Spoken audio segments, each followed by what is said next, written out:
Hello, my name is Kate Taylor and I'm the Landscape Coordinator for the Dawson Catchment Coordinating Association.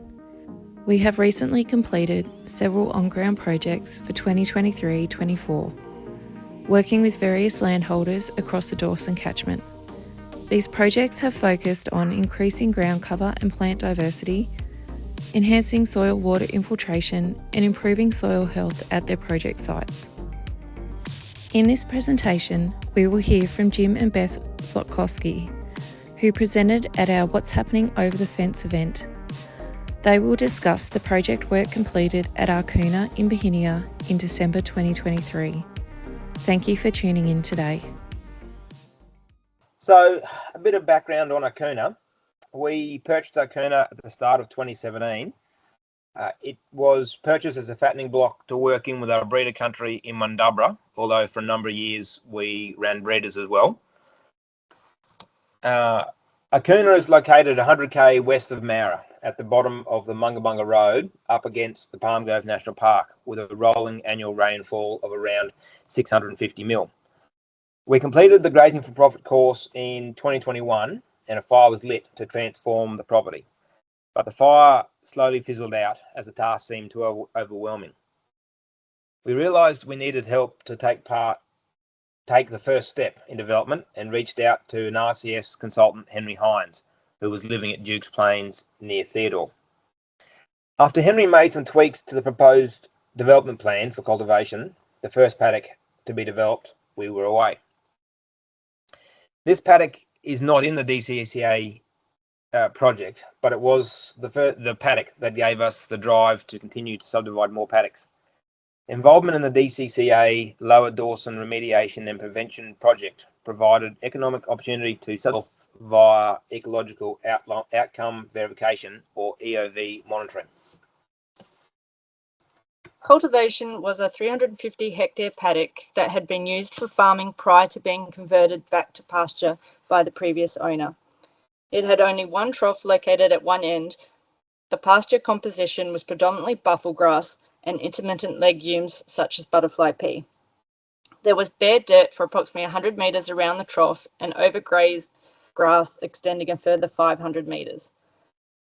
Further away from the trough, the pasture was undergrazed and rank.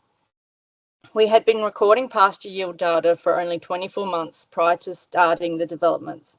During this time, the data showed just under 180 stock days per hectare, or SCH, were yielded through grazing. This is the amount of feed for one large stock unit, LSU, per day per hectare.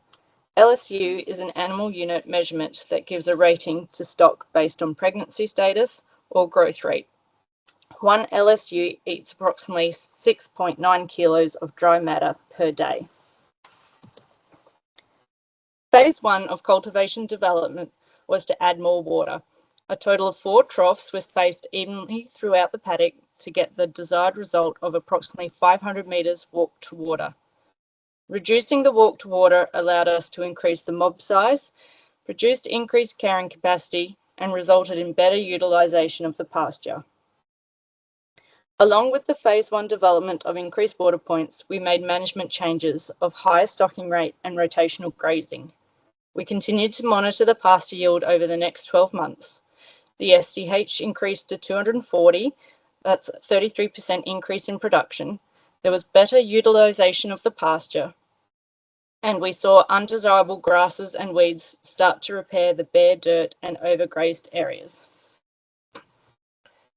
Phase 2 of the subdivision of cultivation Phase 2 was the subdivision of cultivation into 4 electronically fenced paddocks around 84 hectares. So there was a trough in the middle of each. The fencing allowed control of hooves and mouths, and we changed our management to time-controlled grazing, focusing on pasture rest period based on plant growth rate. The subdivision, management changes, and monitoring stocking rates to carrying capacity have been in place for almost 12 months. Over this time, the yield has increased to 275 stock days per hectare. And the best part, the pasture looks healthier, stays greener for longer, and is more dense.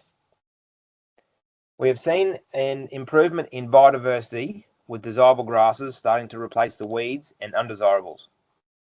We have also observed a more even utilisation of the pasture. A key part of the increased yield is getting the rest period right.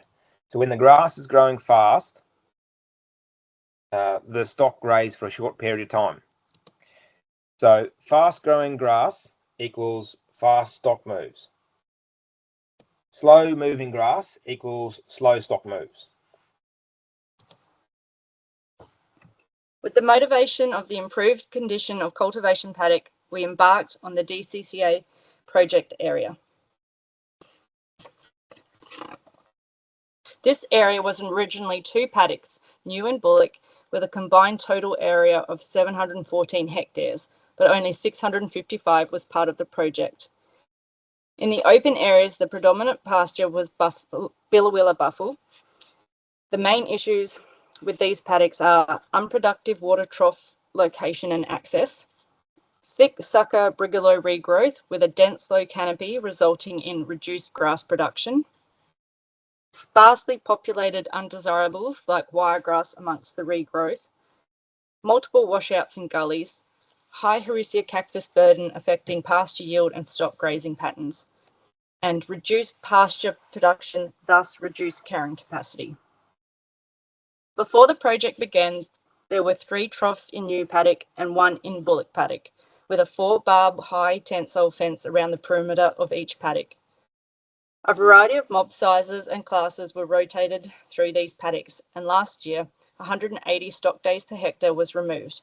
However, we purposely removed a high yield in preparation for brigalow regrowth management. The project plan was to increase the number of water troughs and subdivide the 2 paddocks into a total of 6 smaller paddocks, renamed Bullock 1 to 6. 5 of these are around 100 hectares, with the 6th a little larger to be cut up at a later date. The first actions were the clearing of the proposed fence lines, the building of weed buoys for erosion management, and the removal of the original fence between Bullock and New. Adjusting trough locations and numbers was then completed. 2 troughs were relocated and 4 new troughs added so that there was 1 trough in the middle of each paddock with an approximate 500-metre walk to water. Internal paddock fences were built as single-wire electric fences with a 16-joule JVA solar energizer in a central location. This provides 9 kilovolts across the whole area. The existing 4 barbed wire fence remained as the perimeter. Coinciding with the earthworks was the management of the brigalow regrowth.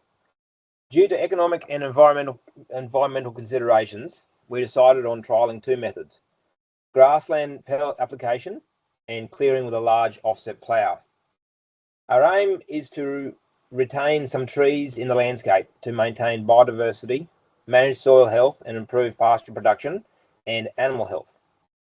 Aerial application of grassland pellets in strips of 36 metres with 12 metres mist was applied to 3 paddocks, Bullock 2, 5 and 6. Bullock 1 was partially cleared with the plough, leaving 5 metre wide brigalow strips 40 metres apart. The comparison costs of the 2 methods are as follows: $210 per hectare for ploughing and $296 per hectare for grassland at a 75% coverage. With the pellets having only been applied in the middle of 2023, the strips have not yet become apparent, but we are fearful of the encroachment will be further than expected. I believe the ploughing gave a better result as we could completely control the width of the remaining brigalow.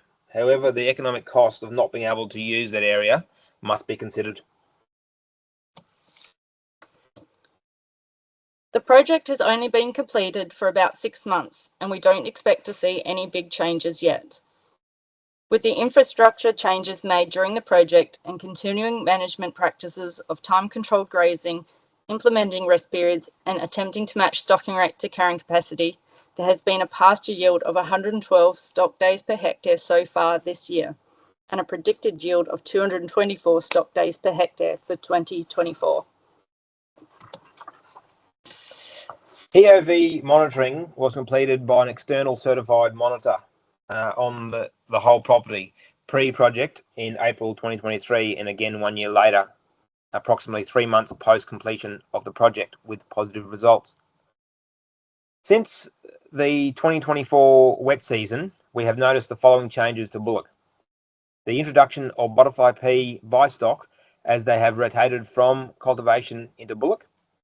The softening and rounding of banks on smaller gullies and washouts. The regeneration of bare dirt around the old trough sites. Increased biodiversity with the return of native grasses such as forest and desert bluegrass in conjunction with native legumes.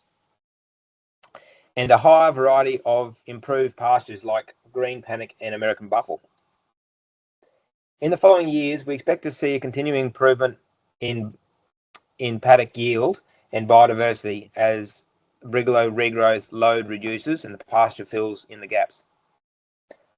Over the last 4 years in our first paddock cultivation, we had a 66% increase in production for an outlay of approximately 10 grand. As far as return on investment goes, this is pretty good. Encouraged by this return on investment, we aim to achieve similar results in bullock.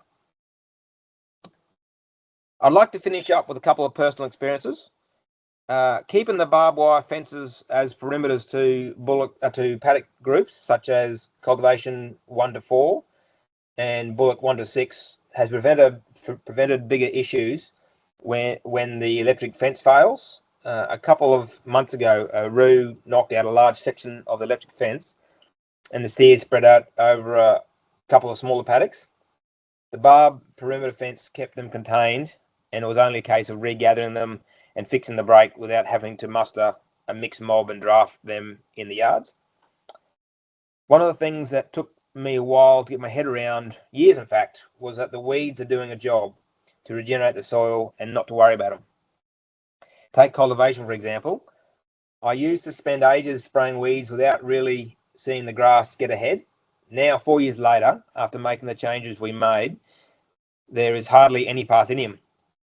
A grazing plan now includes monitoring and managing weeds as they transition into desirable species. Change the move lengths that we're doing in the growing season are about 4 days long, and in the non-growing season, it's about 10 days.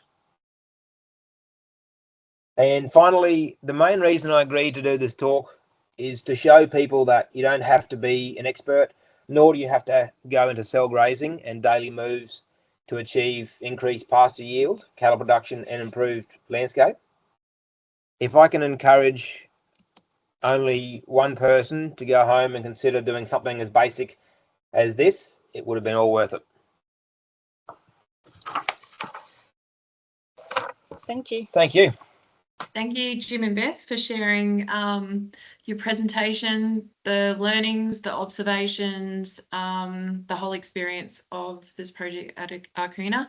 And thanks again for coming away and recording it with us today. No worries. Thank you, Kate.